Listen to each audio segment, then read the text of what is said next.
let's talk about food. So much of it has been discussed, but a lot of people who are looking to eat clean, looking to eat lean as well, often wonder what is better. Is it rice? Is it wheat? Is eating roti healthier than eating rice? I'm very confused, so I went to Dr. Pal to get some answers.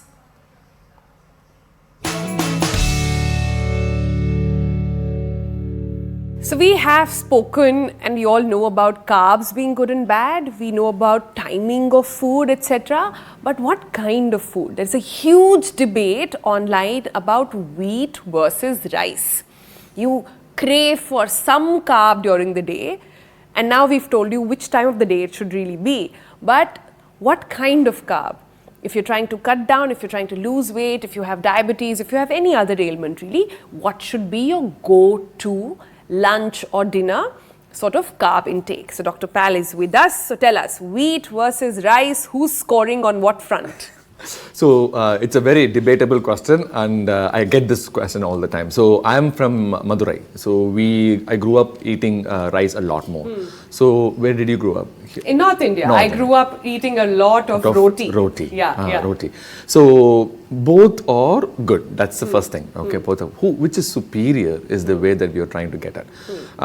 The first problem is the question should not be whether rice or wheat. The question should be how much rice and how much wheat. Yeah. Quantity is the number one. So let's say you took care of the quantity. The second, we want to go to the next level. And by quantity, just to recap for our viewers, the largest portion of your plate cannot be rice or the roti. It has to be the greens and vegetables and curd.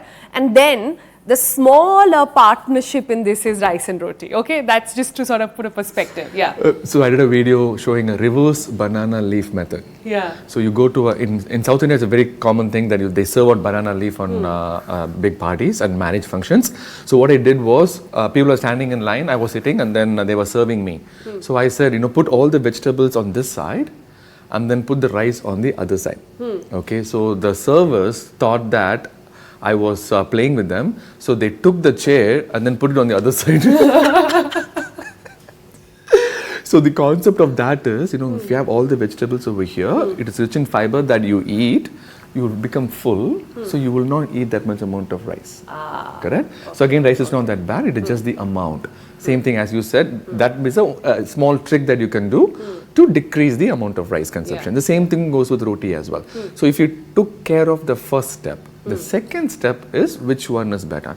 Being a gastroenterologist, I come from a gut bacteria standpoint because everything around some sort of the gut, that's why they say go with your gut. Yeah. Okay.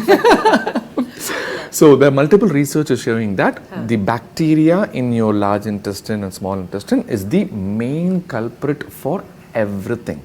You name it, obesity, depression, heart disease, any kind of liver problem.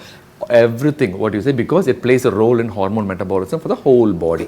So from a gastroenterologist standpoint, if I look at a food, I always say, okay, what is this food doing to our gut bacteria? Right. And we discussed that our gut bacteria love complex carbs. Okay. So white rice doesn't have that much amount of complex carbs. They strip every good things and then they just give the white portion alone. Which is the problem in rice, where the fiber content and the complex carb is much less. So it's white, it's polished, it's sparkling, but it's also lost all the goodness in it. Correct. Okay. So the more refined it is, it's a problem. So wheat, on the other hand, it has some kind of complex carb still with it. And that's why they say brown rice might be slightly better than white rice. So the other follow-up answer to this question is that if you eat 5 roti and they compare to small amount of white rice, small amount of white rice wins. If you eat 2 rotis and small amount of white rice, 2 rotis win. So that's the key. So one can, if one is used to having rice, can one switch to say brown rice? Now there is red rice, there's black rice, there's every color of rice available in the market. What exactly are your thoughts there? So in my weight loss journey, I absolutely hated brown rice. I love curd. Okay, but having brown rice with curd is the worst thing to happen on earth for me. I didn't like the taste at all. So instead of forcing myself to eat curd rice with brown rice, what I opted was my favorite staple diet of white rice with curd, but decrease the quantity and adding the complex carbs with in terms of vegetables and fruits. I see. So that is the one hack that worked for me. But if people who can do with brown rice, Yeah, absolutely. should do brown rice. Correct. Right. So if you want to make a brown rice biryani, a lot of people will not even like the idea of it. But if you really want to make so a lot of North Indian families perhaps have this concept of pulao. Right, it's a very easy thing to make. Correct. It's a one-pot thing. You just put every vegetable. It's a very wholesome meal, right? Absolutely. It's a full sort of a pot that you can have, right? Absolutely. So there, can you switch, say, brown rice or use something else so that you ensure that you have that same content and it's easy to make? But in pulao, you already have vegetables in it. Yeah. Correct. Sometimes pulao, it will be like fishing out for vegetables. Where is the vegetable? Yeah. So in that case, brown rice will make a big difference. But let's say you have all these carrots, beans and everything inside, then you can have it with white rice, so the taste is also good. So if you've got your proportion right, if it's vegetable heavy or Correct. if it's equal in terms of vegetables Correct. and Equal rice. is also better. Yeah. Preferably more. Yeah. Even if equal or maybe slightly less, it's okay as well. But it's just not that, when somebody sees a pulao, they should see the vegetables. Yeah, That's the key. Yeah, that's the key. All right. So, and in terms of wheat, let me go to the other side then.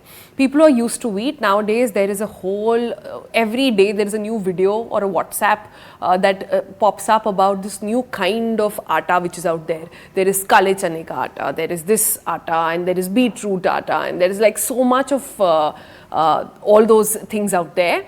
How do you make up your mind when to have what? And if you could break that down for us and what it's doing to our gut. So this is, I think our ancestors have figured this a seasonal variation, correct? Yes. In terms of, which atta to eat and which. If you look at our ancestor lifestyle, that's what happened as well, because their gut bacteria adapts to the change in the environment. So when it is cold, they will prefer, whatever the foods are available in the cold weather. Yeah. And the hot, same thing, correct? But in our case, it is pretty much throughout the year. We are just out of convenience, we are choosing these options. So what I would say is, again, one size fits all will never work. So you need to try this out and then start observing your body. Observing your body. So one thing I always say is the quick way to find out whether you have a good gut bacteria or not is to monitor your bowel movement. I know that this is a morning show. But very important. Very important. Very important. And you have a gastroenterologist in your show. What do you want me to talk about? Yeah. So I always tell my patients is that if your bowel movement should meet 3 S, it should be soft, it should be smooth, and it should be silky. If you have this, then you are doing something good to your gut. If it is not, you need to redefine what you are putting inside your mouth, avoiding processed foods and increasing fiber-rich foods.